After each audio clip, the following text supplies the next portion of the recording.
Football followers will understand this very well. Ahead of the transfer market, there's always a lot of speculation about who's staying, who's going, what the price will be. Is Ronaldo going to stay? Is Neymar going to go? And the IPL is filled with that same sense of excitement.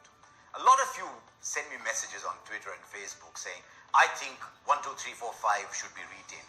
Now, there's a difference between picking players for India and picking players for a franchise. When you pick players for India, you're just picking the 5 players you want and that's it. But when you pick players for a franchise, there's a financial value attached to it. There's a number that's attached to it. And that number determines whether that player is good value or no. And so a player who might be very good value at 2 crores is suddenly no good value at all at 8 crores. And so if the price of a player is pegged at a different number, then the value of the player changes. And that is what team owners and the finance people are very carefully judging. That's what the analysts are judging. What is the right value for a player? And that is when the retention process becomes very interesting.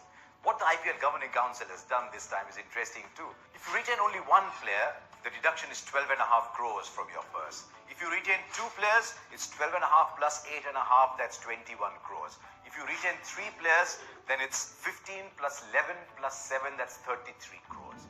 But there is a caveat to that the actual amount paid, if higher than the retention number, is the number that will be deducted from your purse. So for example, if a Kohli or a Rohit Sharma or a Dhoni command more than the price of 15 crores paid to them, then the deduction will not be 15 but the actual amount paid to them. Now that can create an interesting situation. If some of the players want too much money, are you saying now, if I give all of them all that money, do I have enough money left to build a team? Can RCB still worry about the fact that they packed their team with expensive batsmen and have no money left for the bowlers?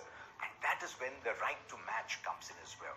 You're a franchise owner and you're thinking, you know what, he's asking me for too much money. I'm not able to arrive at a right figure for him. Let him go. And let's see what the other franchises think about him. Can I actually get him for a lower price than what he is demanding? And then I will use my right to match card.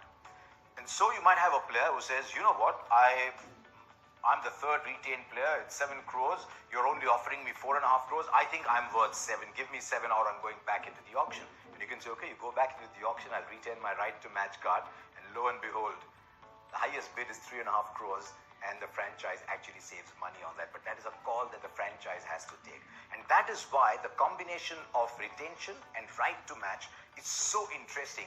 And that is what will make the auction very interesting. And that is why you will find that teams are likely to retain fewer players than seems apparent. You as a fan might look at it and say, oh, retain 1, 2, 3, 4, 5, it's so easy. I mean, these franchise owners have no sense, right? No, they look in the financial value. And so don't be surprised if they retain fewer players than you think.